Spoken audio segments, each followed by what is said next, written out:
ஓம் ஓம் ஜாஸ்தியா இருக்கும்.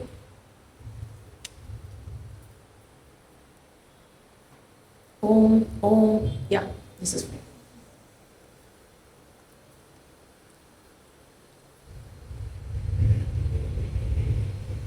இந்த ஃபேன் சவுண்டு ரெக்கார்டிங்ல வரலையே. ரெக்கார்டிங்ல கிளியரா இருக்கு இல்லையா ஃபேன் சவுண்ட் இல்லாம.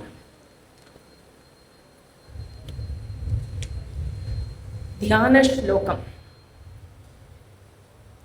ओम शुक्लांबरधरं विष्णुं शशिवर्णं चतुर्भुजं प्रसन्नवदनं ध्यायेत् सर्वविघ्नोपशान्तये वक्रतुण्डमहाकाय सूर्यकोटिसमप्रभ निर्विघ्नं कुरु मे देव सर्वकार्येषु सर्वदा नारायणं नमस्कृत्य नरं चैव नरोत्तमं देवीं सरस्वतीं व्यासं ततो जयमुदीरयेत् सच्चिदानन्दरूपाय कृष्णाय क्लिष्टकारिणे नमो वेदान्तवेद्याय गुरवे बुद्धिसाक्षिणे मूकं करोति वाचालं पङ्गुं लङ्घयते गिरिं यत्कृपातमहं वन्दे परमानन्दमाधवम् अचतुर्वदनो ब्रह्मा द्विबाहुरपरो हरिः अभाललोचनः शम्भुः भगवान् बादरायणः कृष्णद्वैपायनं व्यासं सर्वलोकहिते रथं वेदाब्जभास्करं वन्दे शमादिनिलयं मुनिं व्यासाय विष्णुरूपाय व्यासरूपाय विष्णवे नमो वै ब्रह्मनिधये वासिष्ठाय नमो नमः सदाशिवसमारम्भां शङ्कराचार्यमध्यमाम् अस्मदाचार्यपर्यन्तां वन्दे गुरुपरम्पराम् महाभारतमाख्यानं कृतं व्यासेन धीमता नारायणेन प्रोक्तं हि तत्सर्वं मुक्तिमिच्छता ओम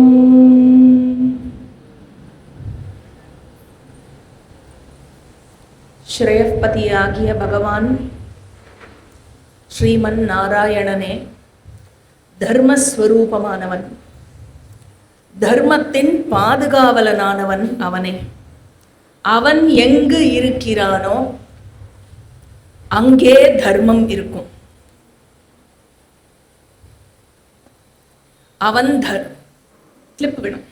அவன் எங்கு இருக்கிறானோ அங்கேயே தர்மம் இருக்கும். தர்மம் எங்கே உள்ளதோ, சனாதன தர்மம் எங்கே உள்ளதோ அங்கே வெற்றி நிச்சயம். अधर्म की विनाश हो, धर्म की उद्धार हो. மனிதனாக பிறப்பெடுத்தவன் யாராக இருந்தாலும், மனிதனாக பிறப்பெடுத்தவன் யாராக இருந்தாலும் அவன் ஜாதி, மத, இன, மொழி, நிறம், பால், ஜெண்டர், குடியுரிமை, நேஷனாலிட்டி எதுவாக இருந்தாலும் சரி, பாரபட்சமின்றி ஒட்டுமொத்த மனித இனத்திற்கும் மனித சமுதாயத்திற்கும் அவர் யாராக இருந்தாலும் சரி, எவ்வகையானவனாக இருந்தாலும் சரி, அவன் வாழ்வை, அவனோ அவளோ அவர்களின் வாழ்வை உய்விக்கக்கூடிய, அவர்களின் வாழ்வில் ஒளியூட்டக்கூடியது எது என்றால் அது சனாதன தர்மம். ஏகத்வம் அனுபஷ்யத என்கிறது ஈஷாவாசிய உபனிஷத். இருப்பது ஒன்றே என்று அறியப்படட்டும், கண்டறியப்படட்டும், கண்டறியப்பட வேண்டும். நேஹனா நாஸ்தி கிஞ்சன கட்டோபனிஷத். இங்கு வேறுபாடு என்பது சிறிதளவில் கூட இல்லை. ச மிருத்யோஹோ மிருத்யுமாப்னோதி யைஹ நானா இவ பஷ்யதி அப்படிங்கிறார். யாரு? கட்டோபனிஷத்தினுடைய குருவாகிய யம தர்மராஜா என்ன சொல்கிறார்? எவன் ஒருவன் நீ வேறு நான் வேறு என்று வேறுபாட்டை பார்க்கிறானோ அவன் மரணத்திலிருந்து மரணத்திற்கு செல்வான். அப்படின்னு என்ன அர்த்தம்? அவனுக்கு மரணம் ஒன்றே உறுதியானது என்று அர்த்தம். இதை எடுத்து சொல்வது சனாதன தர்மம். ஆகவே சரியாக புரிந்து கொள்ளப்பட்டு சரியாக அனுஷ்டானம் செய்யப்படும் சனாதன தர்மம் வெற்றிக்கு, ஒட்டுமொத்த மனித இனத்தின் ஒளிமயமான வாழ்விற்கு ஹேத்துவாகிறது. சரியாக புரிந்து கொள்ளப்படவில்லை என்றால் வெறும் பிரிவினைவாதம் என்றும் நீ வேறு நான் வேறு என்றும் தவறாக புரிந்து கொள்ளப்படும் சனாதன தர்மம் படு தோல்விக்கும் இருள் சூழும் அந்தகாரத்திற்கும் வீழ்ச்சிக்கும் மரணத்திற்குமே ஹேத்துவாகும். ஆகவே உங்களுக்கு எது வேண்டும்? வீழ்ச்சி வேண்டுமா? உயர்வு வேண்டுமா? தோல்வி வேண்டுமா? வெற்றி வேண்டுமா? அந்தகாரம் வேண்டுமா? வாழ்க்கை ஒளிமயமாக இருக்க வேண்டுமா? அப்படின்னு கேட்டா இது என்ன சாய்ஸா? இது என்ன சாய்ஸ் கேட்குற விஷயமா என்ன? இது உங்களுக்கு சேடா இருக்கணுமா ஹாப்பியா இருக்கணுமா அப்படின்னு கேட்டா என்ன கொஸ்டின் இது இல்லையா? அதனால மக்கள் வாழ்வை உய்விக்கும் சனாதன தர்மம் ஓங்கட்டும்.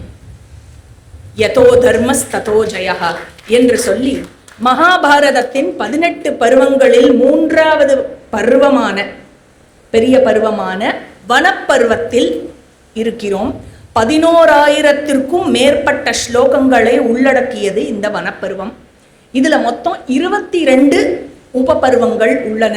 316 அத்தியாயங்களை கொண்டுள்ளது. அதுல ஃபர்ஸ்ட் உபபருவத்துல இருக்கும் அரண்ய பருவம் என்று பெயர். இந்த முதல் உபபருவத்துல இந்த முதல் உபபருவத்துல 10 அத்தியாயங்கள் இருக்கு. 1லிருந்து 10 அத்தியாயங்கள் வரை இருக்கு. 383 ஸ்லோகங்கள் இருக்கு. சென்ற வாரம் 6 அத்தியாயங்களை பார்த்தோம். சென்ற வாரம் பார்த்த ஸ்லோகத்தினுடைய மொத்த எண்ணிக்கை 285 ஸ்லோகங்கள் சென்ற வார வகுப்பில் பார்த்தோம். மேற்கொண்டு 7வது அத்தியாயத்திலிருந்து இன்று பார்ப்போம். வைஷம்பாயனர் சொல்றார், ஹே ராஜன் ஜனமேஜயா, விதுரர் திரும்பி ஹஸ்தினாபுரம் வந்ததும், சஞ்சயன் போய் விதுரரை அழிச்சுன்னு வந்துட்டார் இல்லையா? விதுரன் திரும்பி ஹஸ்தினாபுரத்திற்கு வந்ததும் அவரை சமாதானப்படுத்தினார் திருதராஷ்டிரன். இதை கேள்விப்பட்ட துரியோதனனுக்கோ துயரால் மனம் எரிய ஆரம்பித்தது. துரியோதனன், சகுனி, கர்ணன், துஷாசனன் இவர்கள் எல்லாரும் சேர்ந்து மீட்டிங். துரியோதனன் சொல்றான், அமைச்சர் விதுரர் திரும்பி வந்து விட்டார். பாண்டவர்களின் நண்பராகிய அவர் எப்பொழுதும் அவர்களுக்கு நன்மை செய்வதிலேயே ஈடுபட்டு வருகிறார். இவர் அதற்காகவே ஆயத்தமாக இருப்பவர் விதுரர். மேலும் பாண்டவர்களை திருப்பி அழைக்கும் வகையில் மன்னர் திருதராஷ்டிரனை மயக்குவதில் அவர் வெற்றி கண்டார் என்றால், அவர் அதில் வெற்றி காண்பதற்கு முன்னாடி நீங்கள் எல்லோரும் சேர்ந்து எனக்கு நன்மை பயக்கும் விதத்தில் ஏதேனும் யோஜனையில் ஈடுபடக்கூடாதா? ஏதேனும் பிளான் பண்ணக்கூடாதா அப்படின்னு துரியோதனன் கேட்குறான். அதுக்கப்புறம் சொல்றான், பாண்டவர்கள் இந்த ஹஸ்தினாபுர நகரத்திற்குள் திரும்பி வரப்போகிறார்கள் என்பதை மட்டும் நான் கேள்விப்பட்டேன் என்றால் விஷத்தை குடித்து விடுவேன், அல்லது தூக்கு மாட்டிக்கொள்வேன், அல்லது நெருப்புக்குள் குதித்து விடுவேன், அல்லது என்னுடைய ஆயுதங்களை கொண்டு நானே என்னை கொன்று கொண்டு விடுவேன். ஆனால் பாண்டவர்கள் செழிப்பாக இருப்பதை மட்டும் என்னால் காணவே முடியாது. அப்படியே விட்டுருக்கணும் அப்படின்னு சொன்ன உடனே சகுனி சொல்றான் துரியோதனன் கிட்ட, துரியோதனா, ஏன் இப்படி அறியாமையிலேயே இருக்கிறாய்? பாண்டவர்கள் ஒரு குறிப்பிட்ட சபதத்தை எடுத்துக்கொண்டு கானகத்திற்கு சென்று இருக்கிறார்கள். ஆகையால் நீ நினைப்பது போலாம் நடக்காது. அவ சபதம் எடுத்துட்டான்னா எடுத்த சபதத்தை முடிச்சுட்டு தான் வருவா. நம்மள மாதிரியா டைப்பா மாத்திக்கிறதுக்கு இல்லையா? அதனால நீ நினைப்பது போல் நடக்கவே நடக்காது. அவர்கள் திருதராஷ்டிரரே கூப்பிட்டாலும் திருதராஷ்டிரனின் வார்த்தைகளை ஏற்க மாட்டார்கள். இருப்பினும் பிளான் பி என்னன்னா, அவர்கள் சபதத்தை மீறி மன்னரின் உத்தரவிற்கு இணங்கி இங்கு வந்து விட்டார்கள் என்றால் நாம் என்ன செய்ய வேண்டும்? நாம் நடுநிலையாக திருதராஷ்டிரரின் உத்தரவுக்கு கீழ்ப்பணிவதை போல காண்பித்துக் கொண்டு பாண்டவர்களை நெருக்கமாக கவனித்து வர வேண்டும். நமது ஆலோசனைகளை தொடர்ந்து செய்ய வேண்டும். பிளான் பண்ணிட்டு இருக்கணும் அடுத்தடுத்து அவளை வீழ்த்துறதுக்கு.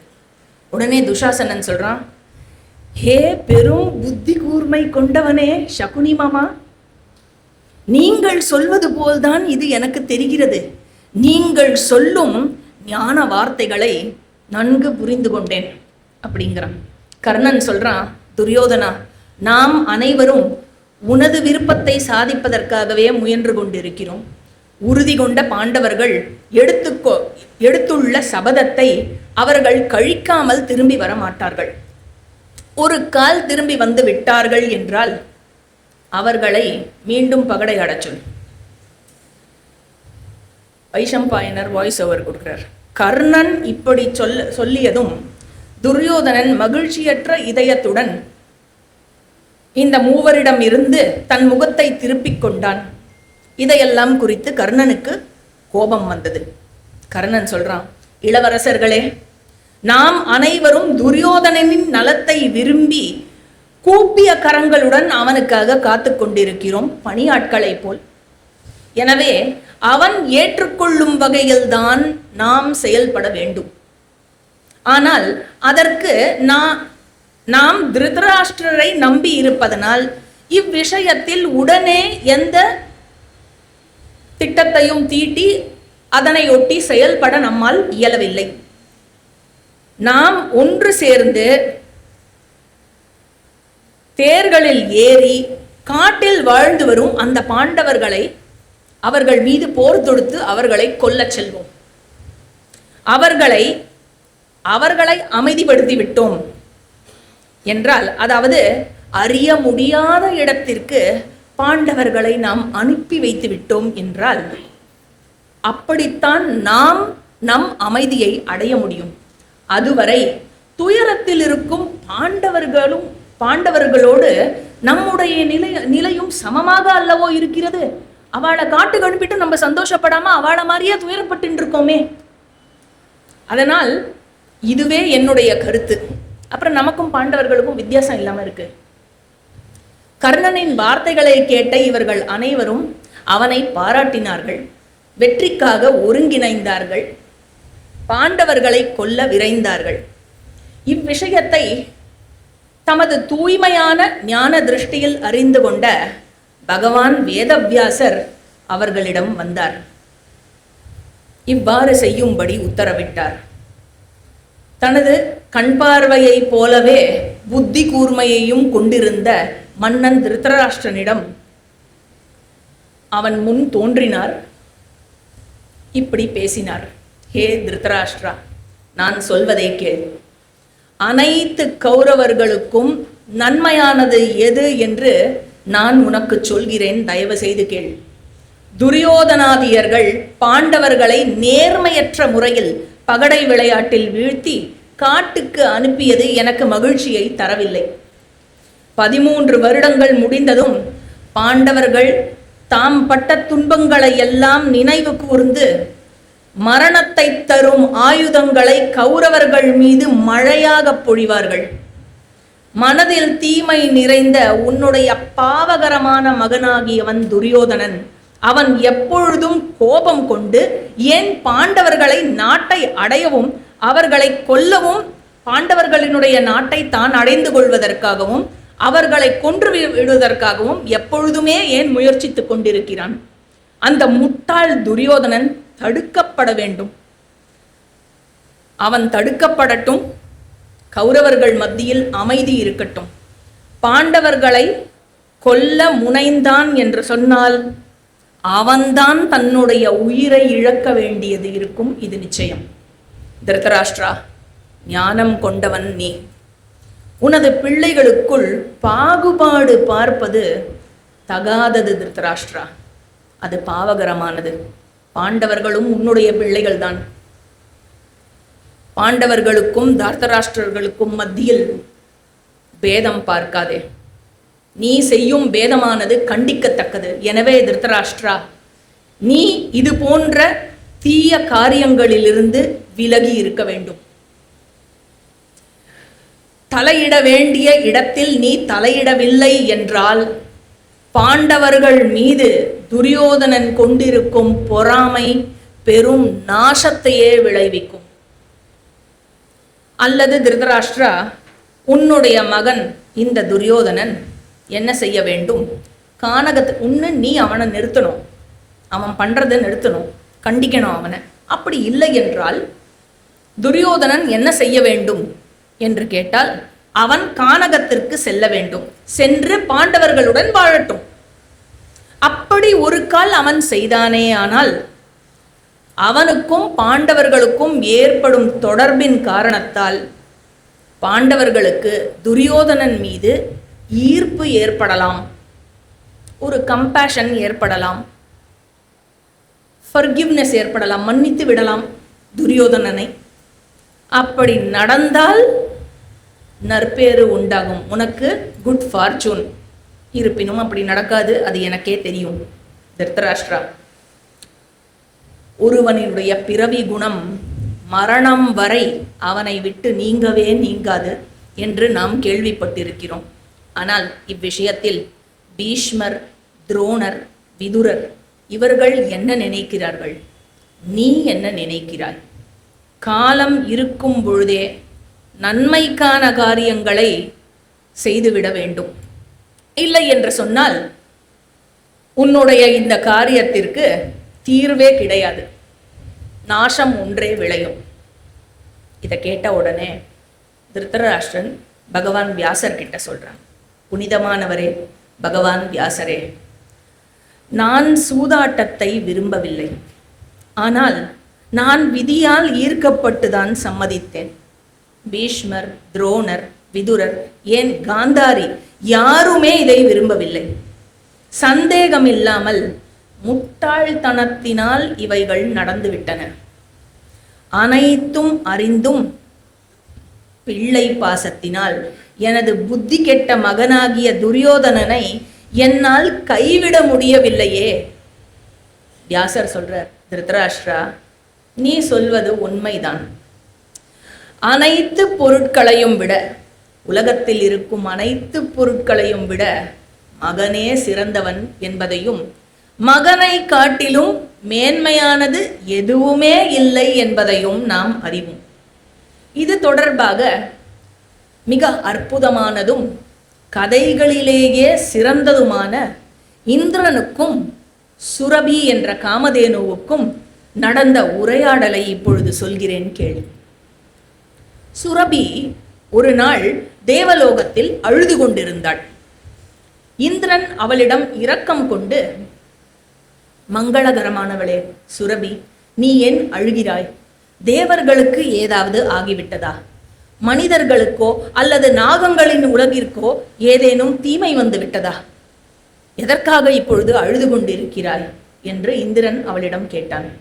அதற்கு சுரபி சொன்னாள், தேவர்களுக்கு எந்த தீங்கும் நான் காணவில்லை.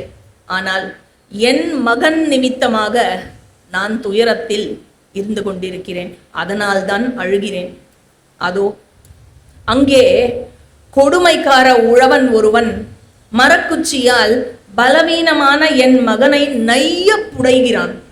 மேலும் கலப்பையால் அவனை கொடுமைப்படுத்துகிறான். கலப்பைன்னா என்ன தெரியும் இல்லையா? அந்த பிளவு, அந்த உழறத்துக்கு யூஸ் பண்ணுவாளே அந்த எக்யூப்மெண்ட்.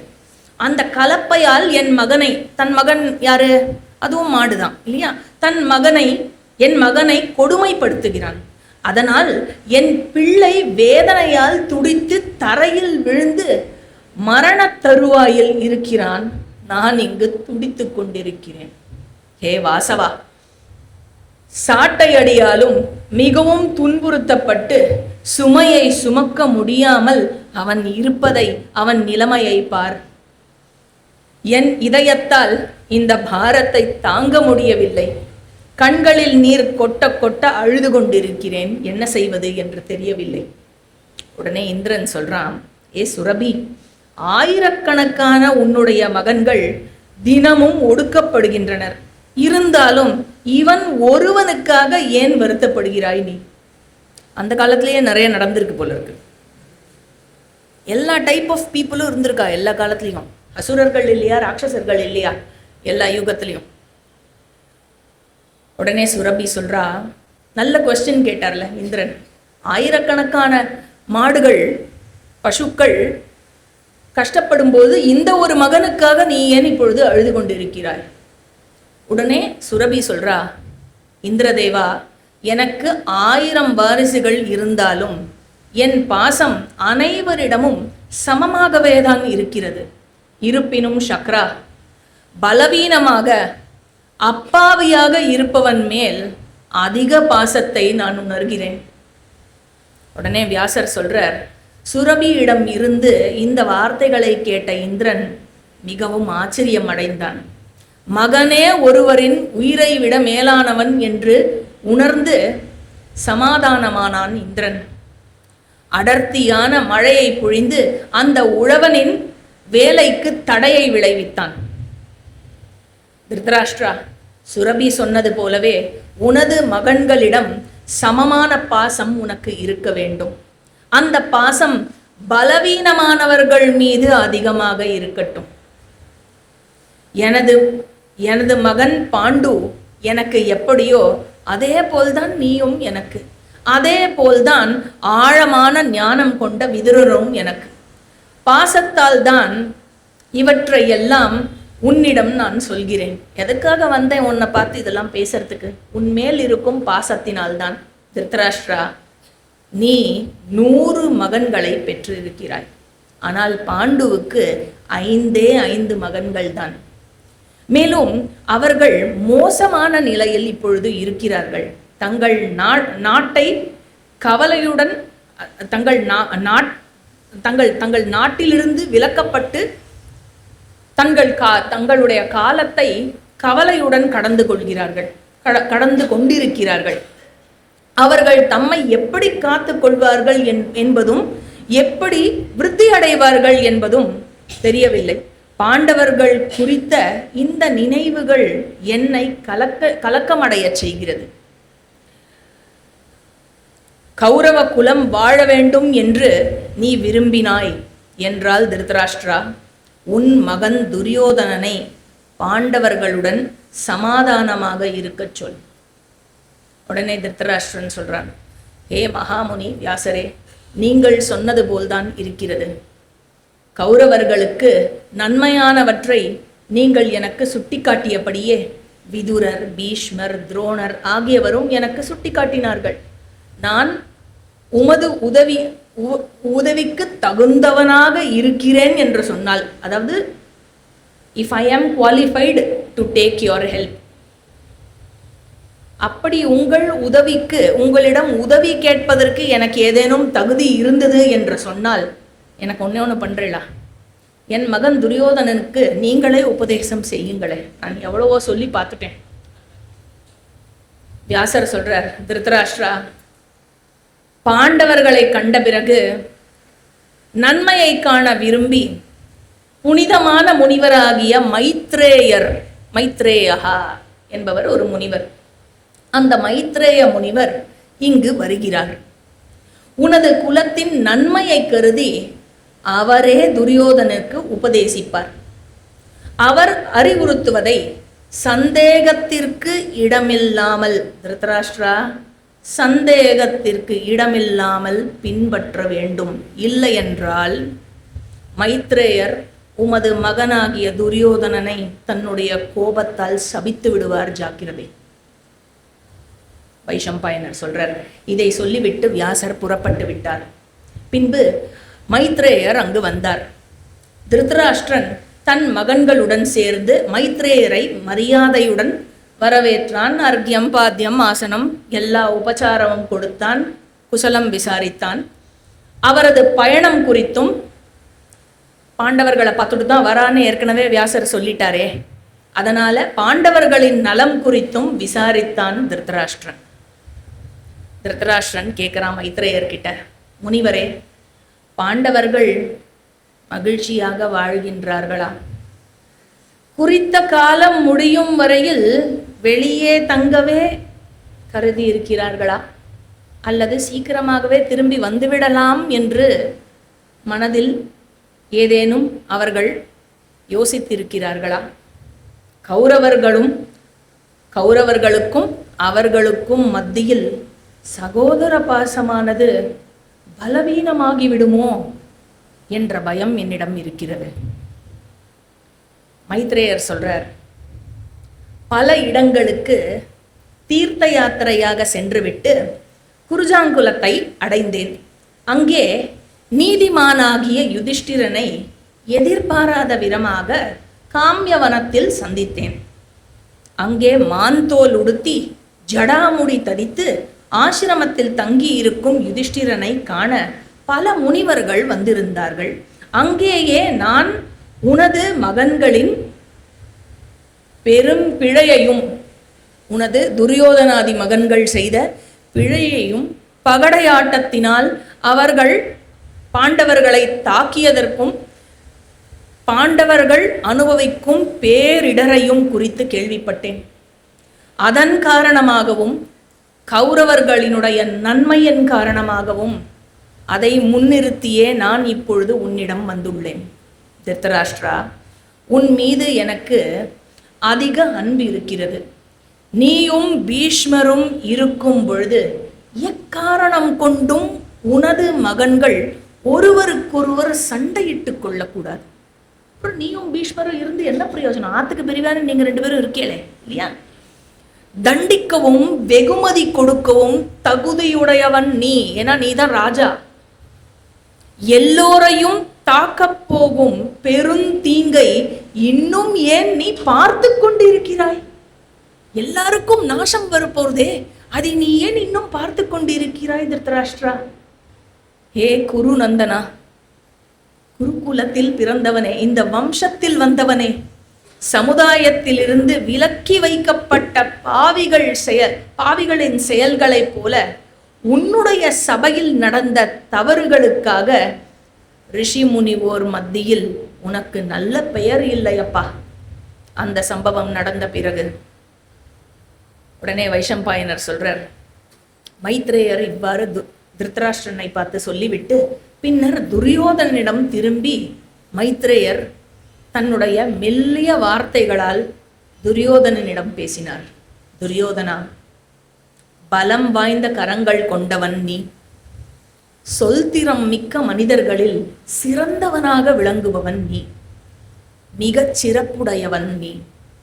உனது நன்மைக்காக நான் சொல்லும் வார்த்தைகளை கொஞ்சம் செவி கொடுத்து கேளப்பா. ஹே ராஜா துரியோதனா அப்படின்னு கூப்பிடுறார் மைத்ரேயர். பாண்டவர்களிடம் சண்டையிட முயலாதே. பாண்டவர்களைப் போல உன்னுடைய மூதாதையர்களான உன்னுடைய வம்சத்தில் வந்திருக்கும் மற்ற கௌரவர்களைப் போல, உலகத்தில் இருப்போரை போல உனது நன்மையை நீயே அமைத்துக்கொள். பாண்டவர்கள் போரில் பெரும் பராக்கிரமம் கொண்டவர்கள், 10,000 யானை பலம் கொண்டவர்கள். அவர்கள் உடல் இடியை போன்று கனமானது.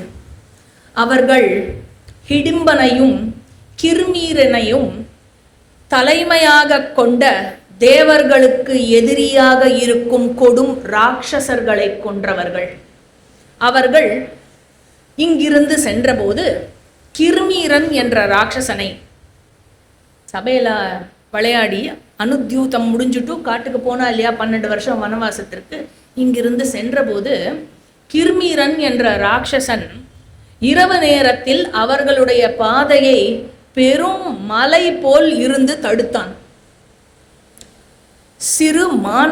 சிறு மானை புலி கொள்வதைப் போல் போரிடுவதில் மகிழ்ச்சி கொண்டவனும் பலம் பொருந்தியவர்களிலேயே முதன்மையாக விளங்குபவனும் ஆன யாரு? பீமசேனன் அந்த மிருகத்தை கொன்றான். தெரியுமா உனக்கு?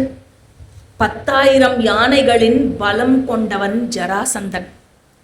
அவனை ஒரு போட்டியின் போது பீமன் எப்படி கொன்றான் என்பதை கருதிப்பார்.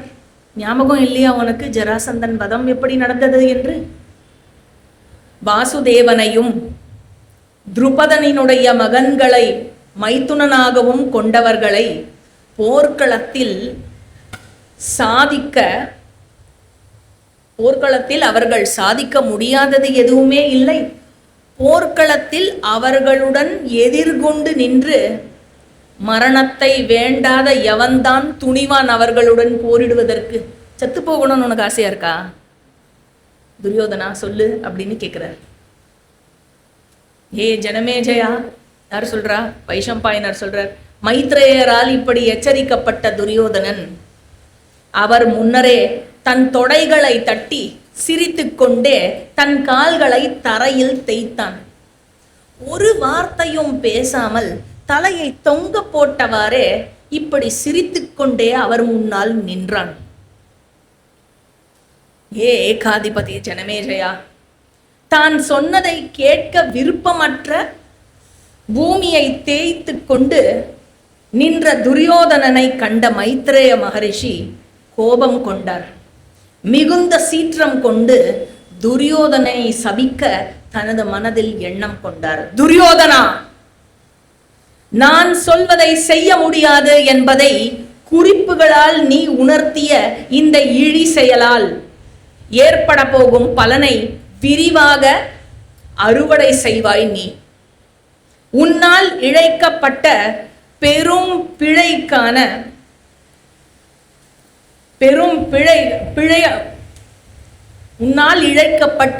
பிழைகளால் உண்டாகப்படும் பெரும் போரானது, அந்த போரில் பலம் பொருந்திய விருகோதரனாகிய பீமன் உன்னுடைய தொடையை தன்னுடைய கதையை கொண்டு நொறுக்கி விடுவான். இதுதான் என்னுடைய சாபம் அப்படின்னு மைத்ரேய மகரிஷி சாபம் கொடுத்தார். உடனே வைஷம்பாயனர் சொல்றார், மைத்ரேயர் இப்படி பேசி முடித்ததும் திருதராஷ்டிரன் அவர் சொன்னது நடக்காமல் இருக்க அந்த முனிவரை சமாதானப்படுத்த ஆரம்பித்தான். முனிவரே, ஆனால் மைத்ரேயரோ, மன்னா, உனது மகன் பாண்டவர்களுடன் சமாதானம் செய்து கொண்டால் என்னுடைய இந்த சாபமானது எந்த விளைவையும் ஏற்படுத்தாது. அவ்வாறு செய்யவில்லை என்றால் நான் சொன்னது நடந்தே தீரும். உடனே வைஷம்பாயனர் சொல்றார், பீமனின் பலத்தை உறுதிப்படுத்திக் கொள்ள விரும்பிய திருதராஷ்டிரன் மைத்ரேயரிடம், முனிவரே, இந்த கிர்மீரன் எப்படி பீமனால் கொல்லப்பட்டான் என்று கேட்டான். திருதராஷ்டிரா, யாரு? மைத்ரேயர், எனது வார்த்தைகளை மதிக்காத உன்னுடைய மகனால் நான் உன்னிடம் மறுபடியும் பேச மாட்டேன். நான் சென்றதும் விதுரர் உனக்கு எல்லாவற்றையும் விளக்குவார். இதை சொல்லிவிட்டு மைத்ரேயர் தான் எங்கிருந்து வந்தாரோ அங்கேயே திரும்பி சென்று விட்டார். ஜனமேஜயா, பீமனின் கைகளால் ஏற்பட்ட கிர்மீரனின் மரணச் செய்தியை கேட்ட துரியோதனன் அமைதியின்றி வெளியே சென்று விட்டான். இத்துடன் வனப்பருவத்தின் முதல் உபபருவமான அரண்ய பருவம் முடிவடைகிறது. இரண்டாவது உபபருவம் கிர்மீரவத பருவம். இந்த கிர்மீரவத பருவத்துல ஒரே ஒரு அத்தியாயம்தான் இருக்கு. 11வது அத்தியாயம் மட்டும் இருக்கு. வெறும் 39 ஸ்லோகங்கள் தான் என்று சொன்னாலும் பெரிய பெரிய ஸ்லோகங்கள் நிறைய இருக்கு இதுல. திருதராஷ்டிரன் இவர் சொல்லிட்டு போயிட்டார் இல்லையா, விதுரர் சொல்லுவார், என் அசிஸ்டன்ட் சொல்லுவார் கேட்டுக்கோ அப்படின்ட்டு போயிட்டார் இல்லையா. அதனால திருதராஷ்டிரனுக்கு இப்ப தெரிஞ்சாகணுமே இந்த கிர்மீரன் எப்படி செத்தான் அப்படின்னு. அதனால ஒரு நியூஸ் ஒன்று காதில் விழுந்துடுதுன்னா அதோட டீட்டெயில்ஸ் தெரியணும் இல்லையா? உடனே விதுரரை அழைத்தான் திருதராஷ்டிரன். விதுரா, கிருமீரனின் அழிவை குறித்து நான் கேட்க விரும்புகிறேன். அந்த ராட்சசனுக்கும் பீமனுக்கும் இடையில் நடந்த போரை குறித்து எனக்கு சொல். உடனே விதுரர் சொல்றார், மனித சக்தியை விஞ்சிய பீமசேனனின் சாதனை, அவனுடைய கதையை கேளுங்கள். பாண்டவர்களுடன் நான் தங்கி இருந்த போது, அவர்களுடன் உரையாடி கொண்டிருந்த போது இந்த விஷயத்தை நான் கேள்விப்பட்டேன். மன்னா, பகடையில் தோல்வியுற்று இங்கிருந்து வெளியேறிய பாண்டவர்கள் பகலும் இரவுமாக 3 நாட்கள் பயணித்து காம்யகம் என்ற பெயர் கொண்ட வனத்தை அடைந்தார்கள். கொடூரமான நடு இரவில் இயற்கை உறங்கிக் கொண்டிருந்த போது கொடும் செயல்களை புரியும் மனித ஊனுண்ணி ராட்சசனுக்கு பயந்து தவசிகளும் இடையர்களும் கானகத்தில் திரிந்து கொண்டிருப்போரும் காம்யகவனத்தை தவிர்த்து தூரமான இடங்களுக்கு ஓடிவிட்டனர். அப்பொழுது அந்த வனத்தில் பாண்டவர்கள் நுழைந்தார்கள். நுழைந்தபோது ஒரு பயங்கரமான ராட்சசன் எரிகொள்ளியை கையில் வைத்துக்கொண்டு அவர்கள் கண் முன் தோன்றினான். அவர்களது பாதையை தடுத்து நின்றான்.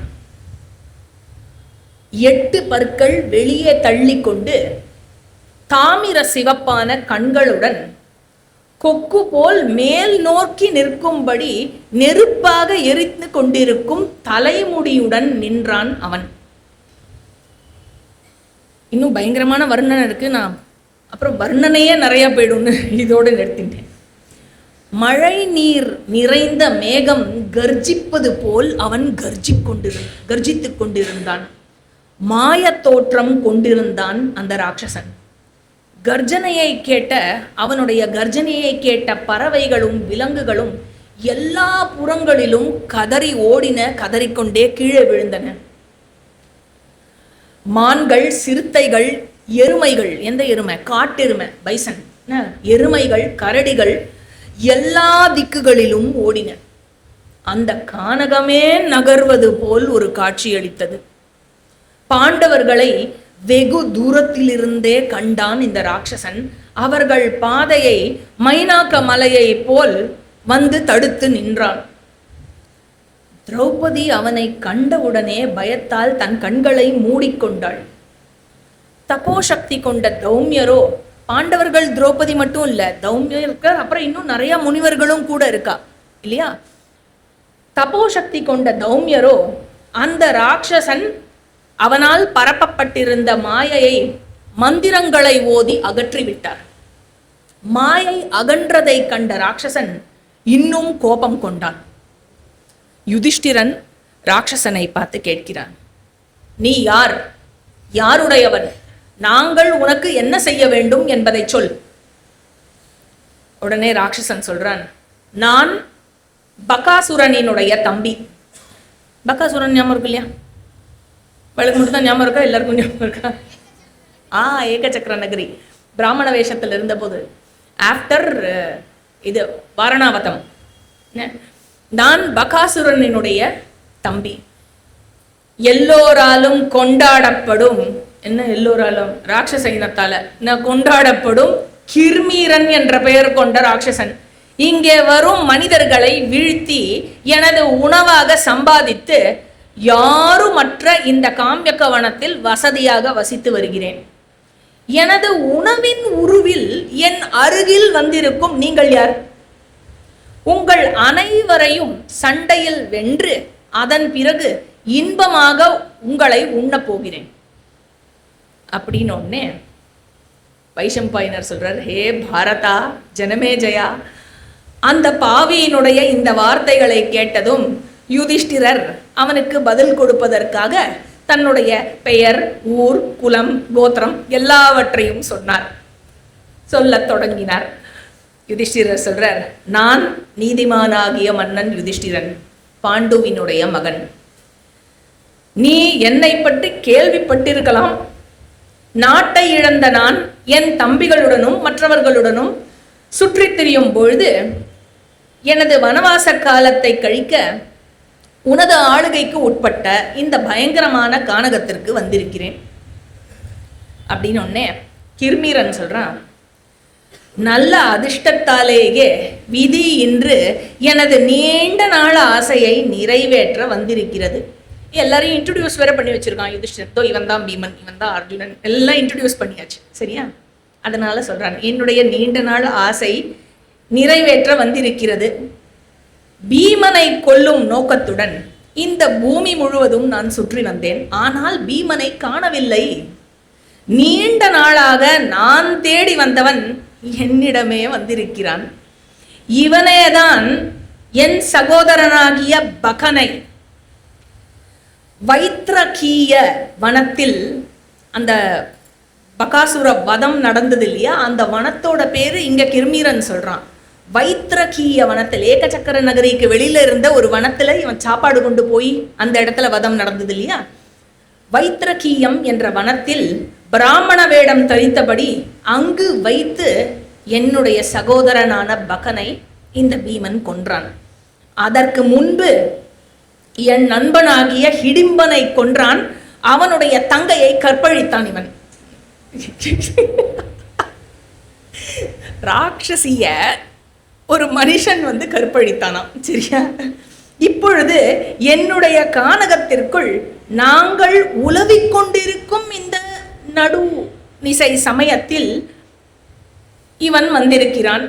இன்று நான் என்னுடைய நீண்ட நாள் பழியை இவனை தண்டித்து தீர்த்து கொள்ள போகிறேன். இவனிடம் இருந்து நிறைய இரத்தத்தை எடுத்து பகனினுடைய ஆவியை திருப்திப்படுத்த போகிறேன். இவ்வாறு ஹிடிம்பனிடமும் பகனிடமும் நான் பட்ட கடனில் இருந்து விடுபட்டு மேலான மகிழ்ச்சியை அடைய போகிறேன் இன்று.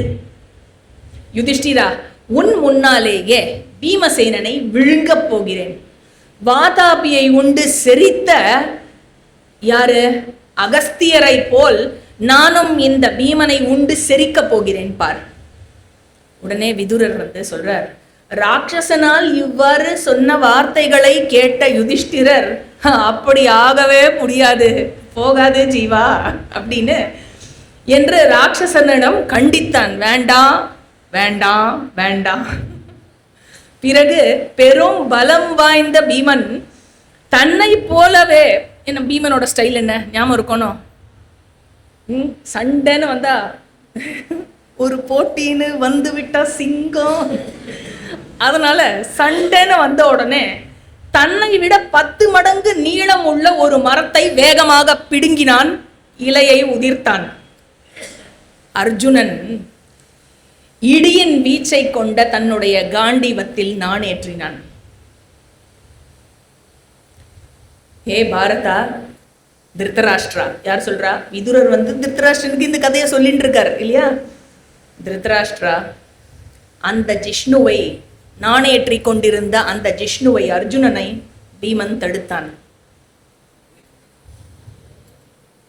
மேகத்தை போல கர்ஜித்துக் கொண்டு ராட்சசனை அணுகினான். அவனை நில் நில் என்று எச்சரித்தான் பீமன். இப்படி சொல்லிவிட்டு தன்னுடைய இடுப்பை சுற்றி இருந்த தன்னுடைய ஆடைகளை இறுக்க கட்டிக்கொண்டான். தனது உள்ளங்கையை தேய்த்து கொண்டு உதடுகளை பற்களால் கடித்து கொண்டு மரத்தை கையில் ஏந்தினான்.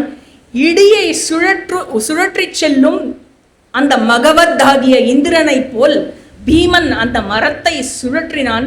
யமனின் கதாயுதத்தை போல் பெரும் பலத்துடன் அந்த நரமாமிச உண்ணியின் தலையில் அந்த மரத்தை ஒரே போடு இறக்கினான். அடியால் தாக்குண்ட ராட்சசன் சற்றும் கூட அசரவில்லை. தனது கைகளால் அவன் கொண்டிருந்த எரிகொள்ளியை சுழற்றி பீமன் மீது வீசினான். ஆனால் பீமன் அதை தன் இடது காலால் தடுத்து அது வந்த வேகத்தில் திருப்பி ராட்சசனை நோக்கியே அதை திருப்பி விட்டான். அந்த கொடுமையான கிர்மீரன் தனது பங்குக்கு ஒரு மரத்தை திடீரென்று பிடுங்கினான். பீமன் மீது போர் தொடுத்தான். மரங்களுக்கு பெரும் சேதத்தை உண்டாக்கிய அந்த சண்டை ஒரே டீஃபாரஸ்டேஷனாம். அது எப்படி இருந்துதாம் அந்த சண்டை, அந்த போர், பீமனுக்கும் கிர்மீரனுக்கும் நடந்த போர் பழங்காலத்தில் ஒரு பெண்ணுக்காக வாலியும் சுக்ரீவனுக்கும் இடையில் நடந்த சண்டையை போல் இருந்தது அப்படின்னு விதுரர் சொல்றார். போரிடுபவர்களின் தலையில் அடிக்கப்பட்ட மரங்கள், இவன் மரத்தை பிடுங்கி அவன் மேல அடிக்கிறான், அவன் மரத்தை பிடுங்கி இவன் நேர தலையில தான் அடிக்கிறான், இவன் நேர டமால் டமால் டமால்னு மாறி மாறி போரிடுபவர்களாகி இவர்கள் இருவரின் தலையில் அடிக்கப்பட்ட மரங்கள் அனைத்தும் யானையினுடைய தலையில் தூவப்பட்ட தாமரை துண்டுகள் போல் துண்டு துண்டாகி கீழே விழுந்தன. அவர்களுக்கு எதுவும் ஆகவில்லை. இந்த பெரும் சண்டை சிறிது நேரமே நீடித்தது. பிறகு ராட்சசன் செங்குத்தான ஒரு பாறையை எடுத்துக்கொண்டான். அதை தூக்கி பீமன் மீது வீசினான். பீமனோ அதற்கு அசைவே கொடுக்கவில்லை. பிறகு இருவரும் தங்கள் கரங்களை நீட்டியபடி கரங்களாலேயே சண்டை போட்டனர். பெரும் பலம் வாய்ந்த 2 புலிகள் தங்கள் பற்களாலும் கூறிய நகங்களாலும் கொண்டு போரிடுவதைப் போல் கடுமையாக போரிட்டு கொண்டார்கள் இவர்கள் இருவரும். துரியோதனனால் தனக்கு ஏற்பட்ட அவமானத்தை, ஏன்னா சம்பவம் நடந்து இதுதான் ஃபர்ஸ்ட் யுத்தம், பீமனுக்கு எது மைண்டில் இருக்கும்? கடைசியா நடந்த அந்த அவமானமும் அந்த அதர்மத்தை பார்த்தா இல்லையா, ஒன்றும் பண்ண முடியாம கையை கட்டி போட்டு நின்னபடி இருந்தது இல்லையா. துரியோதனனால் தனக்கு ஏற்பட்ட அவமானத்தை நினைத்தும் திரௌபதிக்கு ஏற்பட்ட இந்த நிலையை நினைத்தும் மிகுந்த ஆவேசம் அடைந்தான் துரியோதனன். கோபத்தில் எழுந்த பீமசேனன் ராட்சசனை ஒரு யானை மற்றொரு யானையை பற்றுவது போல் பற்றினான். பின்பு அந்த நரமாமிச உண்ணியை வன்முறையுடன் தூக்கி எறிந்தான். ஒருவரை ஒருவர் பற்றும் பொழுது எப்படி இருந்துதாம், அவர்கள் இவன் கையை அவன் பிடிச்சு அவன் கையை இவன் பிடிக்கும் போது மூங்கில் முறிவது போல பயங்கரமான ஒலியானது எழும்பியதாம். அந்த ராட்சசனை கீழே தள்ளினான் பீமன். அவனது இடையை பற்றி மரத்தை சுற்றுவது போல் அந்த ராட்சசனை சுற்றத் தொடங்கினான். கிர்மீரன் சோர்வடைந்து தொங்கி போய் நடுங்கிக் கொண்டிருந்தான். அதை கண்ட பீமன் ஒரு மிருகத்தை கட்டுவது போல் தனது கரங்களை கொண்டு அவனை நன்கு கட்டினான்.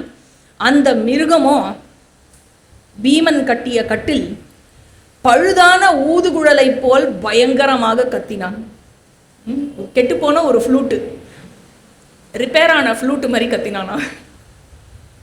பிறகு விருகோதரன் ராட்சசனை நீண்ட நேரத்திற்கு சுழற்றி கொண்டே இருந்தான். ரொம்ப நேரம் மின்மில் மாதிரி சுத்திருக்கான். சரியா, கலங்கி போனான் ராட்சசன். கலங்கி போன அந்த ராட்சசனை பீமன் நேரம் கடத்தாமல் ஒரு மிருகம் மற்றொரு மிருகத்தை எப்படி கொல்லுமோ அப்படி கொன்று விட்டான். தன்னுடைய கால் முட்டியை ராட்சசனினுடைய இடுப்பில் வைத்தான். தன்னுடைய கையால் அவன் கழுத்தில் வைத்து அழுத்தி ராட்சசனினுடைய சரீரத்தை நசுக்கி விட்டான். ராட்சசனின் நசுக்கப்பட்ட உடலை இழுத்து சென்று, இழிந்தவனே கிர்மீரா, நீ ஒன்றும் பகனுக்கும் ஹிடிம்பனுக்கும் அவர்களுடைய கண்ணீரை துடைக்க வேண்டாம், நீயே இப்போ அவ போனா யமலோகத்துக்கு தான் போற போ என்று சொல்லி அந்த கிர்மீரனை சாகடித்தான். கிர்மீரனை இவ்வாறு வதைத்த பீமனை அவனது பல குணங்களை கொண்டு புகழ்ந்து வாழ்த்தினார் யுதிஷ்டிரர். அங்கிருந்து அவர்கள் அனைவரும் திரௌபதியை முன்னிறுத்தி துவைத்தவனத்திற்கு கிளம்பினார்கள்.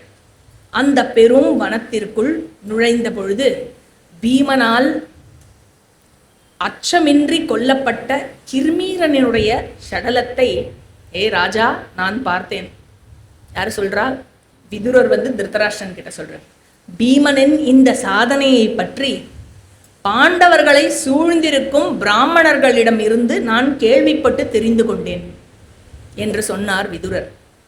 ஜனமேஜயா, ராட்சச தலைவன் கிர்மீரன் கொல்லப்பட்ட இந்த கதையை கேட்ட மன்னன் திருதராஷ்டிரன் பெருமூச்சு விட்டு சிந்தனையில் ஆழ்ந்தான். இத்துடன் கிர்மீர வதப்பருவம் 2வது உபபருவம் முடிகிறது. 3வது உபபருவம் அர்ஜுனாபிகமன பருவம்.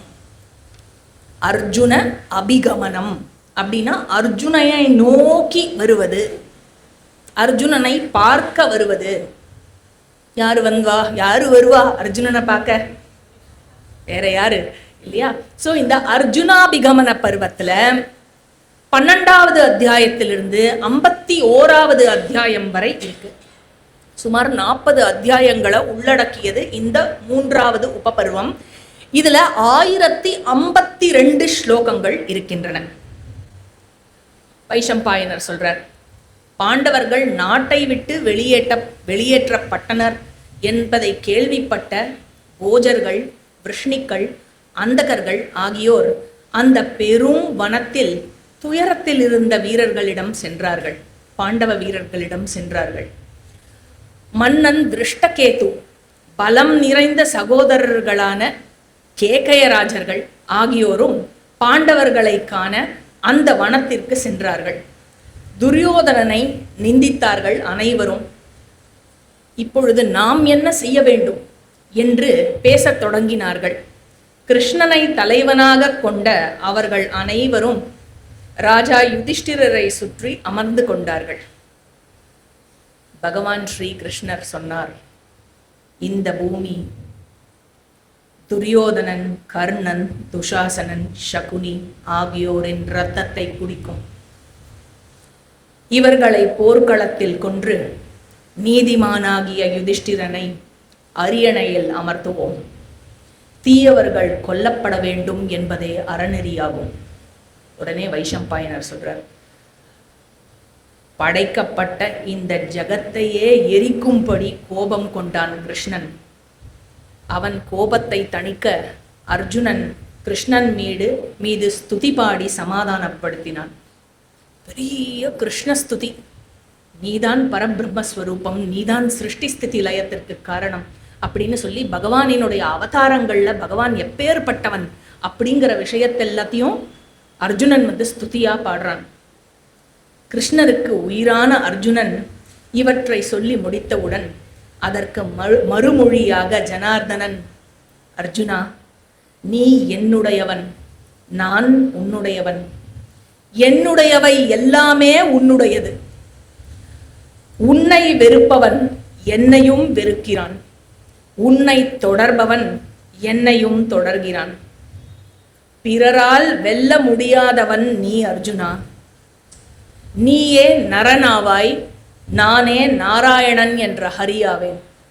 நாம் மனித உலகில் ஒரு குறிப்பிட்ட காரியத்திற்காகவே முனிவர்களாக முன்பொரு காலத்தில் நரன் மற்றும் நாராயணனாக இருந்தோம், முனிவர்களாக இருந்தோம் அப்படின்னு சொல்லிட்டு கிருஷ்ணர் சொல்றார், அனன்ய பார்த்தமத்தஸ்த்வம் त्वत्तश्चाहं तथैव च नावयोरन्तरं शक्यं वेदितुं भरतर्षभ. என்ன சொல்றார்?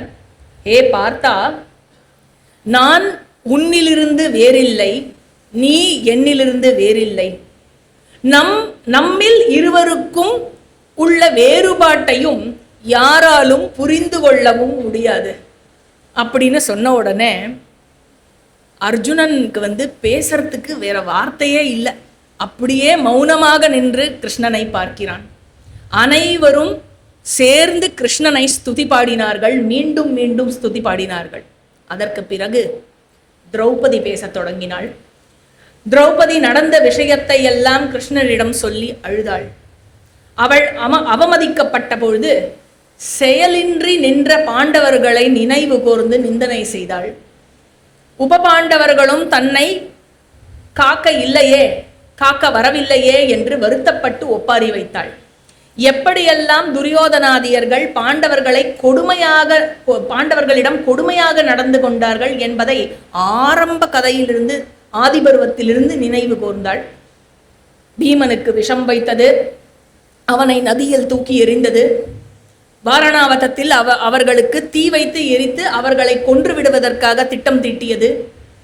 ஹிடும்பனை காட்டில் வேறு வழி இல்லாம கஷ்டப்பட்டு இவர்கள் கங்கையை கடந்து அந்த பக்கம் போய் ஹிடும்பனை காட்டில் சந்தித்து நடுராத்திரியில பீமன் எவ்வளோ கஷ்டப்பட்டு இவளரையும் காப்பாத்துறதுக்காக ஹிடும்பனுடன் போரிட்டு அதற்கப்புறம் ஏகசக்கர நகரி போய் பகனுடன் வதம் செய்து எல்லாத்தையும் சொல்லி அதுக்கப்புறம் திரும்ப இதும்போது சுயம்பரத்தும் போது நடந்த சண்டை, அதுக்கப்புறம் திரும்ப வந்தபோது இந்திரபிரஸ்தத்துக்கு போனதுக்கு அப்புறமும் சொத்தை பிரித்து கொடுத்ததுக்கு அப்புறமும் இந்திரபிரஸ்தத்துக்கு போனதுக்கு அப்புறமும் ராஜசூயத்துல பொறாமைப்பட்டு திருப்பி அழைத்து வந்து திருப்பி பகடையாடி அவமானப்படுத்தி இப்படி இவர்கள் இன்று இந்த மாதிரி ஒரு நிலைமைக்கு ஆளாகி விட்டனரே என்று சொல்லி அழுதாள். கிருஷ்ணர் சொல்றார், திரௌபதி அர்ஜுனனின் கணைகளால் தாக்குண்டு இரத்த வெள்ளத்தில் தரையில் கிடக்கும் தங்கள் கணவர்களை கண்டு நீ இப்பொழுது எப்படி அழுகிறாயோ அதே போல் அவர்களும் அழுவார்கள். பாண்டவர்களுக்காக நான் எனது முழு சக்தியையும் பயன்படுத்துவேன். நீ மறுபடியும் ராணி ஆவாய். இந்த விஷயத்தில் நான் உனக்கு உறுதியாக கூறுகிறேன். வானம் இடிந்து விழலாம் திரௌபதி, இமயம் பிளந்து போகலாம், கடல் நீர் கூட வற்றி போகலாம்.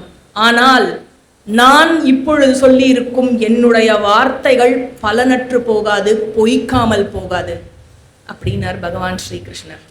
உடனே அர்ஜுனன் சொன்னான், திரௌபதி கிருஷ்ணர் சொன்னது போலவே நடக்கும். உடனே திருஷ்டத்யும்னன் சொன்னான், நான் துரோணரை கொல்வேன், சிகண்டி பீஷ்மரையும் பீமன் துரியோதனனையும் அர்ஜுனன் கர்ணனையும் கொல்வார்கள். திரௌபதி விருத்துராசுரனை கொன்ற அந்த வஜ்ரதாரியால் கூட எங்களை வீழ்த்த முடியாது. அப்படி இருக்கும் பொழுது திருதராஷ்டிரன் மகன்களால் என்ன செய்துவிட முடியும் எங்களை? உடனே வைஷம்பாயனர் சொல்றார், இந்த வார்த்தைகளை கூறிய பிறகு அனைவரும் கிருஷ்ணனை பார்த்தார்கள். இப்போ இவெல்லாம் பேசி முடிச்சுட்டா, ஃபைனலா கிருஷ்ணா அப்படின்னு திருப்பி கிருஷ்ணா பார்த்தா. கிருஷ்ணர் ஏன்னா ரொம்ப சீரியஸா இருக்கார் இந்த இடத்துல. யுதிஷ்டிரா, கிருஷ்ணர் சொல்றார், நான் துவாரகாவில் இருந்திருந்தால் இந்த தீமை உன்மேல் விழுந்திருக்காது. அந்த பகடை ஆட்டமே நடக்காமல் நிறுத்தி இருப்பேன். மனிதர்களை மயக்கி அடிமையாக வைக்கும் பெண், பகடை, வேட்டை, மது ஆகிய நான்கும் மனிதர்களின் செழிப்பை அழிக்கும் 4 தீமைகளாகும். பகடைக்கு அடிமையாக இருக்கும் மனிதர்களுக்கே அதன் அனைத்து தீமைகளும் நன்றாக தெரியும். யுதிஷ்டிரா, நான் அப்பொழுது ஆனர்த்த தேசத்தில், அதாவது துவாரகா ஏரியாக்கு பேரு ஆனர்த்த தேசம்னு பேரு, நான் அப்பொழுது இந்த பகடையாட்டம் நடந்து கொண்டிருந்த அந்த தருணத்தில் ஆனர்த்த தேசத்தில் இல்லாமல் போனதால் தான் நான் உமக்கு பகடை மூலம் ஏற்பட்ட இந்த துயரை துடைக்க முடியவில்லை. இந்த பகடை துயர் ஏற்பட்டதே நான் ஆனர்த்த தேசத்தில் துவாரகாவில் இல்லாமல் போனதுதான். இதை கேள்விப்பட்டதும் துயரத்தால் தாக்கொண்டு கனத்த இதயத்துடன் விரைவாக உங்களை பார்க்கவே விரும்பி நான் இங்கு வந்திருக்கிறேன் அப்படின்னு கிருஷ்ணர் சொல்றார். உடனே யுதிஷ்டிரருக்கு ஒரு நேச்சுரல் கொஸ்டின். என்ன கொஸ்டின்? நீ எங்க இருந்த கிருஷ்ணா? கிருஷ்ணா, நீ ஏன் ஆனர்த்த தேசத்தில் இல்லை அப்படின்னு யுதிஷ்டிரர் கேட்கிறார். உடனே கிருஷ்ணர் சொல்றார், யுதிஷ்டிரா, நான் சௌபம் என்ற பெயர் கொண்ட அசுரனாகிய ஷால்வனின் நகரத்தை அழிப்பதற்காகவே சென்றிருந்தேன். நான் அப்படி செய்ய வேண்டிய கட்டாயத்தில் இருந்தேன். தமகோஷன் என்ற மன்னனின் மகனாகிய சிசுபாலன் கொல்லப்பட்டான். இதை கேள்விப்பட்ட ஷால்வன் கடும் கோபம் கொண்டு, ராஜசூய யஜ்ஞத்திற்கு பிறகு நான் உங்களிடம் இந்திரபிரஸ்தத்தில் இருந்து கொண்டிருந்த தங்கியிருந்த அந்த காலத்தில் அவன் துவாரகாவிற்கு சென்றான்.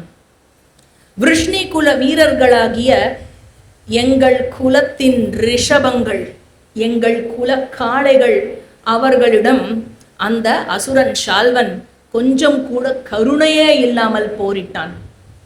பல விருஷ்ணிகுல இளம் இளவரசர்களை கொன்ற அந்த ஷால்வன் துவாரகையின் தோட்டங்கள் அனைத்தையும் அழித்து விட்டான், நாசப்படுத்தி விட்டான்.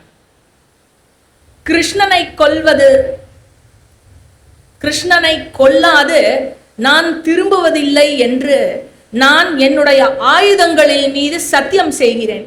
அவன் எங்கே, அவன் எங்கே என்று திரும்ப திரும்ப கேட்ட அந்த அசுரன் ஷால்வன் என்னுடன் போரிட விரும்பி அங்கும் இங்குமாக ஓடிக்கொண்டிருந்தான். நாடு திரும்பிய நான் இவ்விஷயத்தை எல்லாம் கேள்விப்பட்டேன் யுதிஷ்டிரா. இதனால் கோபம் அடைந்த நான் அனைத்தையும் நினைத்து பார்த்து அவனை கொல்ல தீர்மானம் செய்தேன். சௌப அதிபதியாகிய ஷால்வனை கொல்ல துவாரகாவை விட்டு வெளியேறினேன். அவனை இங்கும் அங்குமாக தேடினேன். கடைசியாக கடலுக்கு நடுவில் உள்ள தீவு ஒன்றில் அவனை நான் கண்டேன். பாஞ்சஜன்யத்தை முழங்கி அவனை போருக்கு அழைத்தேன். தானவர்கள் என் மீது தாக்குதல் நடத்தினார்கள். இறுதியில் அவர்களை எல்லாம் வீழ்த்தினேன். இந்த காரணத்தினால்தான் என்னால் உங்களிடம் வர முடியவில்லை.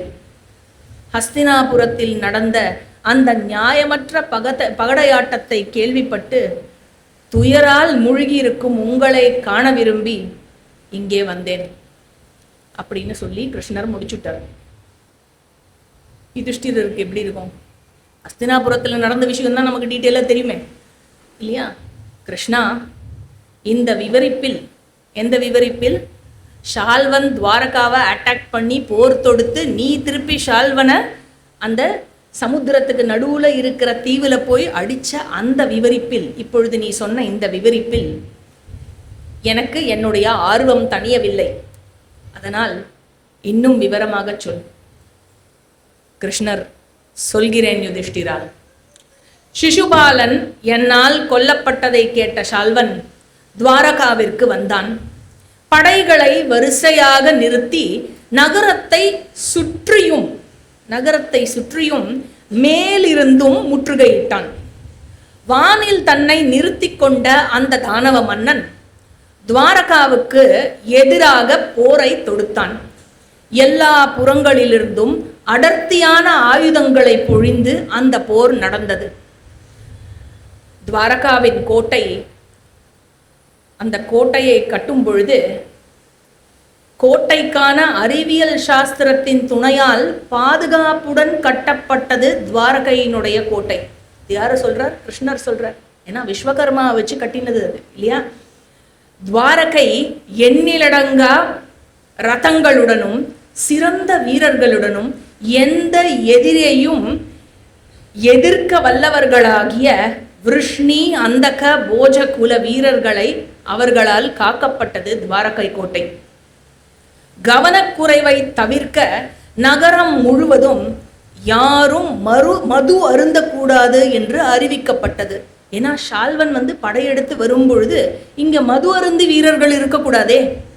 கவனக்குறைவு ஏற்பட்டால் ஷால்வனால் கொல்லப்படுவோம் என்பதை நன்கு அறிந்த விருஷ்ணிக்களும் அந்தக்கர்களும் நிதானத்துடனும் விழிப்புணர்வுடனும் இருந்தார்கள். ஆனர்த்த தேசத்தின் கோமாளிகளையும் ஆடல் கலைஞர்களையும் பாடல் கலைஞர்களையும் காவலர்கள் கலையை பாதுகாக்க வேண்டி அவர்களை நாட்டை விட்டு வெளியேற்றினார்கள். ஏன்னா யுத்தம் நடக்க போகிறது, அவர்களுக்கு எந்த பாதிப்பும் ஏற்பட்டு விடக்கூடாது என்று கலைஞர்கள் அனைவரையும் நாட்டை விட்டு அனுப்பிவிட்டார்கள்.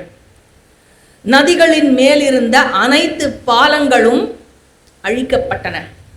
யாரும் உள்ள வரக்கூடாது. படகுகள் தடுக்கப்பட்டன. அகழிகளின் அடியில் சூளங்கள் நட்டு வைக்கப்பட்டன. நகரை சுற்றி 2 மைல் நீளத்திற்கு சமமற்றதாக இருந்த அந்த நிலத்தில் குழிகள் தோண்டப்பட்டு அடியில் ரகசியமாக எரிபொருள்கள் நிரப்பப்பட்டன. வெடிச்சுடும் பாம்ஸ் மாதிரி எரிபொருள்கள், கம்பஸ்டபிள் சப்ஸ்டன்சஸ், அவைகள் நட்டு வைக்கப்பட்டன. முற்கள் நட்டு வைக்கப்பட்டன, முற்களால் நிரப்பப்பட்டன. யாருமே உள்ள வர முடியாது, உயிரோட யாருமே துவாரகைக்குள்ள வர முடியாது. எங்கள் கோட்டை இயற்கையிலேயே வலிமையானது. எல்லா புறங்களிலிருந்தும் நன்கு பாதுகாக்கப்பட்டது. எல்லா ஆயுதங்களும் இருந்தன. ஷால்வன் அதை அணுகிய போது யாரும் நகரத்திற்குள் நுழையவும் முடியாமல் வெளியேறவும் முடியாமல் இருந்தது. அப்படி அமைக்கப்பட்டிருந்தது.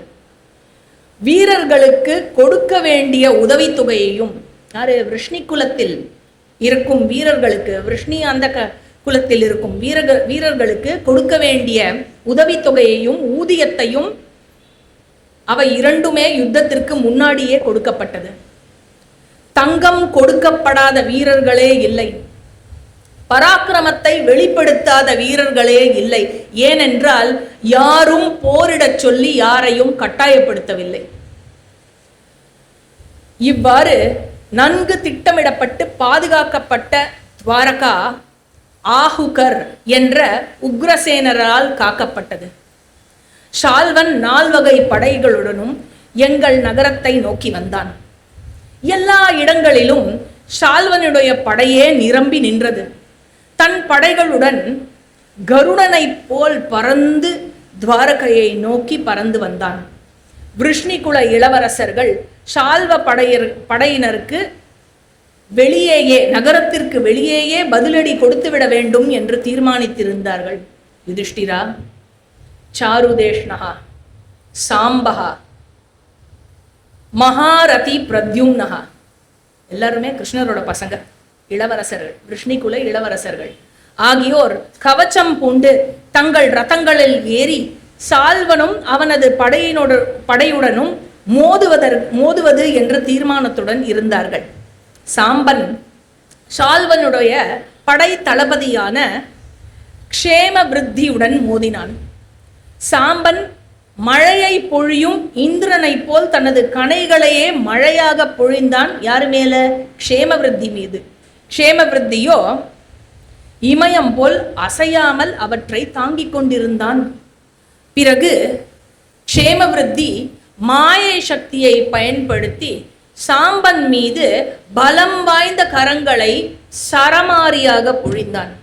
சாம்பன் தன்னுடைய பதில் மாயையால், க்ஷேமவிருத்தி ஒரு மாயையை ஏற்படுத்தினான்னா விருஷ்ணிகுர வீரர்களுக்கு மாய சக்தியும் இருந்தது, போர்ல யூஸ் பண்ணக்கூடிய மாய சக்தியும் கொண்டிருந்தார்கள். சாம்பன் என்ன செய்தான்? தன்னுடைய பதில் மாயையால் ஆயிரக்கணக்கான கணைகளை க்ஷேமவிருத்தியின் தேரின் மீது பொழிந்தான். இதனால் அதிகமாக காயப்பட்ட க்ஷேமவிருத்தி போர்க்களத்தை விட்டு விலகினான். இதை கண்ட வேகவத் என்ற தைத்தியன் ஒருவன் சாம்பனை நோக்கி விரைந்தான். வேகவத்தின் தாக்குதலை பொறுத்து கொண்டு சாம்பன் போர்க்களத்திலிருந்து விலகாமல் போரிட்டு கொண்டிருந்தான். விரைவாக செல்லும் ஒரு கதாயுதத்தை சுழற்றிய சாம்பன் வேகவத் மீது வேகமாக எறிந்தான். அதனால் தாக்குண்ட வேகவத் பெரும் ஆலமரம் வீழ்வதை போல் தரையில் விழுந்தான். அந்த அசுரனை கதாயுதத்தால் கொன்ற என்னுடைய மகன் சாம்பன் அந்த பெரும் படைக்குள் தான் ஒருவராக நுழைந்து, அசுரப்படைக்குள் நுழைந்து அனைவரிடமும் போரிடத் தொடங்கினான். பிறகு மகாரதியும் மகாதனுர்தாரியும் ஆகிய தானவனாகிய விவிந்தியன் என்பவன் பெரும் வில்லை கொண்டு சாருதேஷ்ணனை எதிர்கொண்டான். சாம்பனை பத்தி சொல்லியாச்சு. அடுத்தது சாருதேஷ்ணன், அதுக்கப்புறம் பிரத்யும்னன் எப்படி சண்டை போட்டான். ஸோ விவிந்தியன் என்ன செய்தான்? சாருதேஷ்ணனை நோக்கி அவனை போரில் எதிர்கொண்டான். இவர்கள் இருவருக்கும் நடந்த போர் எப்படி இருந்தது என்றால், விருத்திராசுரனுக்கும் வாசவனுக்கும் இடையில் நடந்த போர் போல் கடுமையாக இருந்தது. ஒருவரை ஒருவர் தாக்கிக் கொண்டு கணைகளால் ஒருவரை ஒருவர் துளைத்து கொண்டு இருந்தார்கள். இரு பெரும் பலம் வாய்ந்த சிங்கங்கள் கர்ஜித்துக் கொண்டிருந்தது போல் இருந்தது. ருக்மிணியின் மகனாகிய சாருதேஷ்ணன் தனது வில்லில் என்ன செய்தான்? ஒரு ஆயுதத்தை பொருத்தினான், மந்திரங்களை உச்சரித்தான், அந்த ஆயுதத்திற்கு உயிரூட்டினான். கோபத்தில் எரிந்து கொண்டிருந்த விவிந்தியனுக்கு சவால் விட்டு அந்த ஆயுதத்தை விவிந்தியனின் மேல் ஏவினான். அதனால் தாக்கப்பட்ட அந்த தானவனாகிய விவிந்தியனினுடைய சடலம் கீழே தரையில் விழுந்தது. விவிந்தியன் கொல்லப்பட்டதை அறிந்த மொத்த ஷால்வனினுடைய படையும் நடுநடுங்கிவிட்டது. என்னது, விவிந்தியன் செத்து போயிட்டானா அப்படின்னு. அப்பொழுது ஷால்வன் நினைத்த இடமெங்கும் செல்லக்கூடிய தன்னுடைய தேரை கொண்டு அவன் முன்னேறி வந்தான். யுதிஷ்டிரா, பிரத்யும்னன் வெளியே வந்தான். எல்லோரும் பயந்து கொண்டிருந்தார்கள் விருஷ்ணி படையில். அப்பொழுது ஆனர்த்தர்களுக்கு, துவாரகாபுரி வீரர்களுக்கு ஊக்கம் கொடுத்தான். பிரத்யும்னன், அஞ்சாதீர்கள், ஷால்வன் இன்று கொல்லப்படுவான் என்று சொன்னான். பிரத்யும்னனின் உற்சாக பேச்சினால் ஊக்கமடைந்த யாதவ குல வீரர்கள் உற்சாகத்துடன் போர் புரியத் தொடங்கினார்கள். பறப்பதை போல் இருக்கும் தன்னுடைய குதிரைகளுடன் பிரத்யும்னன் எதிரியை நோக்கி விரைந்தான். பெரும் பலத்துடன் வில்லை ஒரு கரத்தில் ஏந்தி மறு கரத்திற்கு இப்படி மாத்தி மாத்தி கொண்டு எதிரியை அவமதிப்பது போல் தானவர்கள் மற்றும் சௌப போர் வீரர்கள் மத்தியில் குழப்பத்தை ஏற்படுத்தினான். எல்லாரும் அவனை பார்த்துட்டு ஒரு மாதிரி குழம்பை போய் இருந்த நிலையில் பிரத்யும்னன் சரமென தொடர்ந்த கணைகளில் யாரும் சிறு சிறு இடைவேளையை கூட காணவில்லை. அப்படி மழையா கொட்டித்தான் பிரத்யும்னன் தொடுத்த அம்புகள். பிரத்யும்னனின் முகத்தில் நிறம் மாறவில்லை, அவன் உறுப்புகள் நடுநடுங்கவில்லை. அவனது அற்புதமான வீரத்தை பறைசாற்றும்படி இருந்த அவனுடைய சிம்ம கர்ஜனையை மட்டுமே மக்கள் கேட்டார்கள். ஷால்வனிடம் போர் புரிய விரும்பி அவனை நோக்கி சென்றான் பிரத்யும்னன். கோபம் கொண்ட ஷால்வன் அந்த சவாலை தாங்கிக் கொள்ள முடியவில்லை. ஷால்வனால் வெறி கொண்டு பிரத்யும்னனுடன் போரிட தீர்மானித்தான் ஷால்வன். பிரத்யும்னனுக்கும் ஷால்வனுக்கும் நடந்த போர் இந்திரனுக்கும் மகாபலிக்கும் நடந்த போரை போல் இருந்தது என்பதை தான் மக்கள் அனைவரும் பார்த்தார்கள். ஷால்வன் பிரத்யும்னனை நோக்கி கணைகளை தொடுக்க ஆரம்பித்தான். பிரத்யும்னனோ பதிலுக்கு கணை மழையை தொடுத்து ஷால்வனையே மூடிவிட்டான். நெருப்பை போன்ற கணைகளை பிரத்யும்னன் மீது தொடுத்தான் ஷால்வன். பிரத்யும்னனோ நேரம் தவறாமல் பலத்த கணைகளை கொண்டு ஷால்வனை தாக்கினான். அவன் தாக்கிய ஒவ்வொரு கணைகளும் உயிர் பகுதிக்குள் நுழையும் ஆற்றல் கொண்ட கணைகளாகும். இதனால் ஷால்வன் மயக்கமடைந்து கீழே விழுந்தான். தானவர்கள் இதை கண்டு ஓடியே விட்டார்கள்.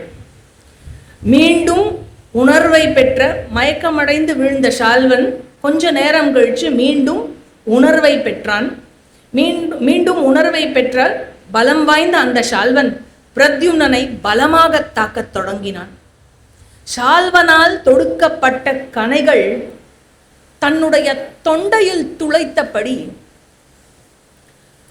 தன்னுடைய தேரில் இருந்தான் பிரத்யும்னன். ஷால்வன் சிங்கத்தை போல உரக்க கர்ஜித்தான். உலகம் முழுவதையும் ஷால்வன் தன்னுடைய கர்ஜனையால் நிறைத்தான். இப்படி எண்ணிலடங்கா கணைகளால் தாக்கப்பட்டான் பிரத்யும்னன். அவன் போரில் அசைவற்று கிடந்தான். என்ன செய்யறதுனே தெரியல. அவனால ரெஸ்பாண்டே பண்ண முடியல பிரத்யும்னனால ஷால்வனுக்கு. என்ன ஆகிறது இதுக்கப்புறம்? ஷால்வன் பிரத்யும்னனை தாக்கிய பிறகு பிரத்யும்னன் மயங்கி விழுந்தவாறு தேரில் பிரத்யும்னனை காக்க வேண்டி கிருஷ்ணருடைய தேரோட்டி இருக்கார் இல்லையா, தாருகன்னு பேரு. தாருகனினுடைய மகன்தான் பிரத்யும்னனுடைய தேரோட்டி.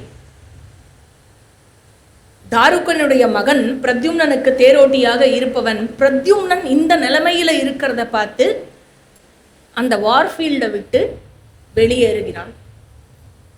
போர்க்களத்தை விட்டு பிரத்யும்னனை காப்பதற்காக போர்க்களத்தை விட்டு வெளியேறி அகன்று சென்று சிறிது நேரம் கழித்து பிரத்யும்னனுக்கு நினைவு திரும்புகிறது.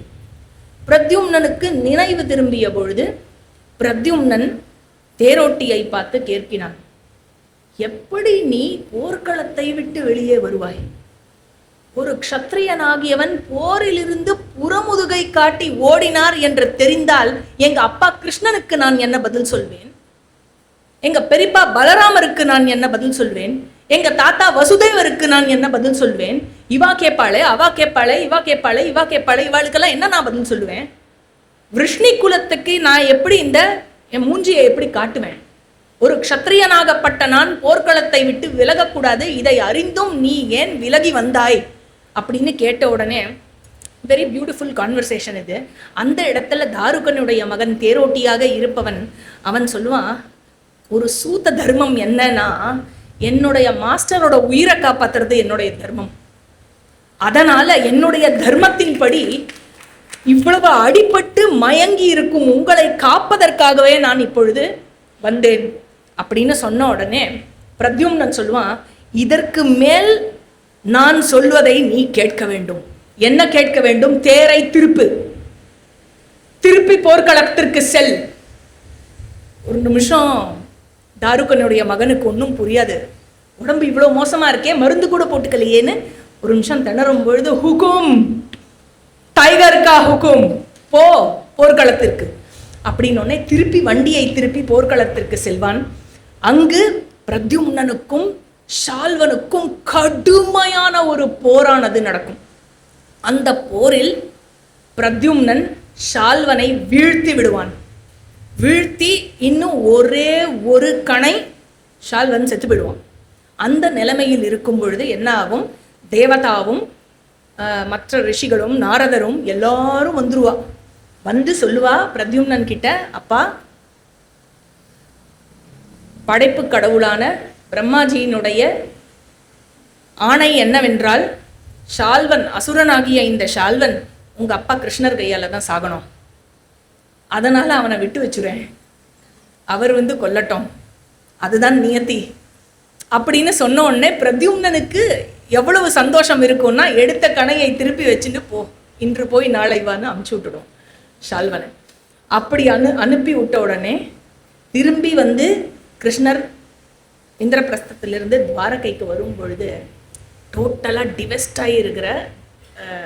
டிவெஸ்டேட்டடாக இருக்கிற துவாரகாவை பார்ப்பார். இப்படி பண்ணிட்டு போயிருக்கானா அந்த ஷால்வன் அப்படின்னு அவ்வளோ கோபம் வரும் கிருஷ்ணனுக்கு. ஷால்வனை கொல்வதற்காக எல்லா இடத்திலும் தேடி அந்த தீவுக்கு செல்வார். அங்கே தீவில் அவனை பார்ப்பால் அவனை வந்து போருக்கு அழைப்பார்.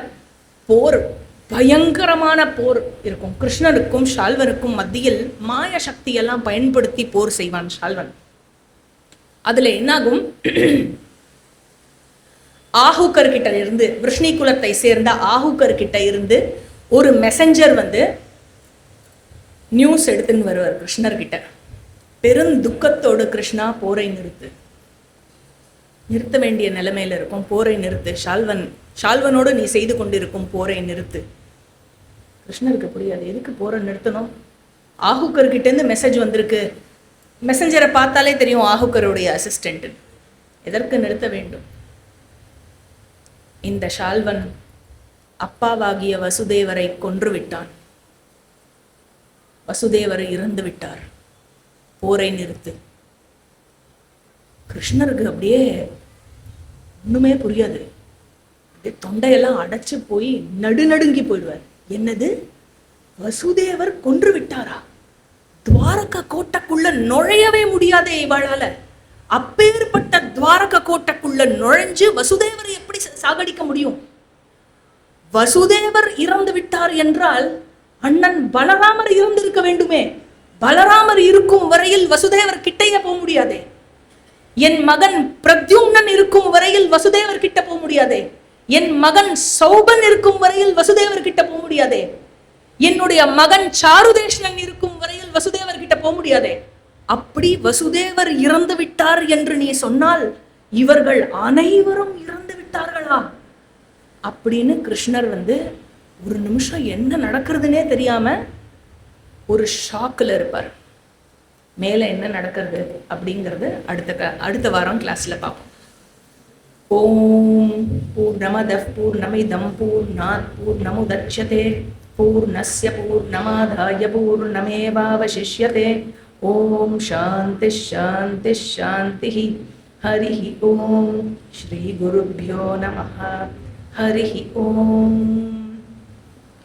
ஓம் பாராசர்யவசः சரோஜமமலம் கீதார்த்தகந்தோத்கடம் நானாக்யானககேசரம் ஹரிகதா சம்போதனாபோதிதம் லோகே சஜ்ஜன ஷட்பதைரஹரஹ பேபீயமானம் முதா பூயாத் பாரத பங்கஜம் கலிமல பிரத்வம்சின ஸ்ரேயசே யம் பிரம்மா வருணேந்திர ருத்ரமருதः ஸ்துன்வந்தி திவ்யைஸ்தவைः வேதைः சாங்கபதக்ரமோபனிஷதைः गायन्ति यं सामगाः ध्यानावस्थिततद्गतेन मनसा पश्यन्ति यं योगिनः यस्यान्तं न विदुः सुरासुरगणाः देवाय तस्मै नमः. ஒரே ஒரு அனௌன்ஸ்மெண்ட் மட்டும். அடுத்த வாரம் வியாழக்கிழமைக்கு பதிலாக புதன்கிழமையே வகுப்பு இருக்கும்.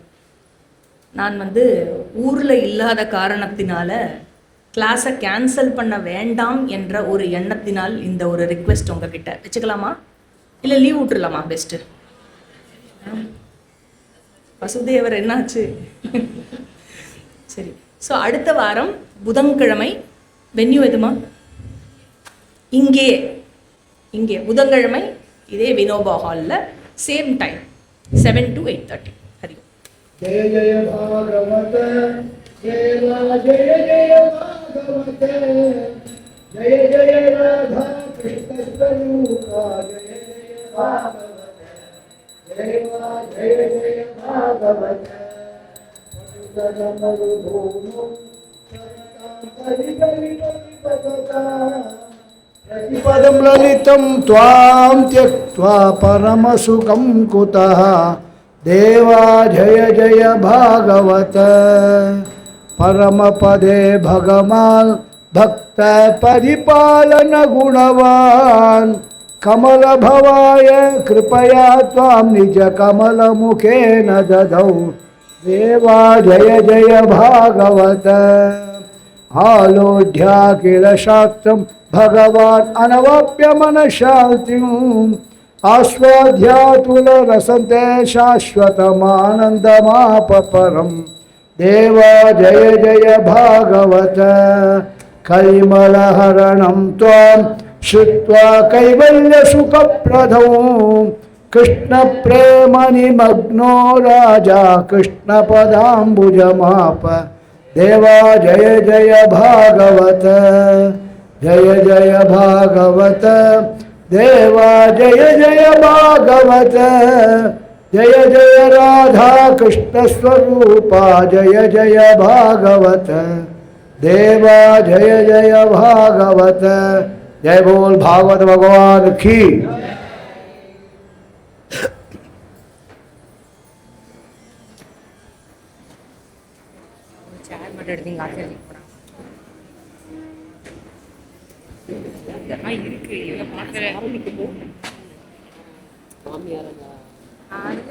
நானே ஏழை காலம் தான் வந்தேன்.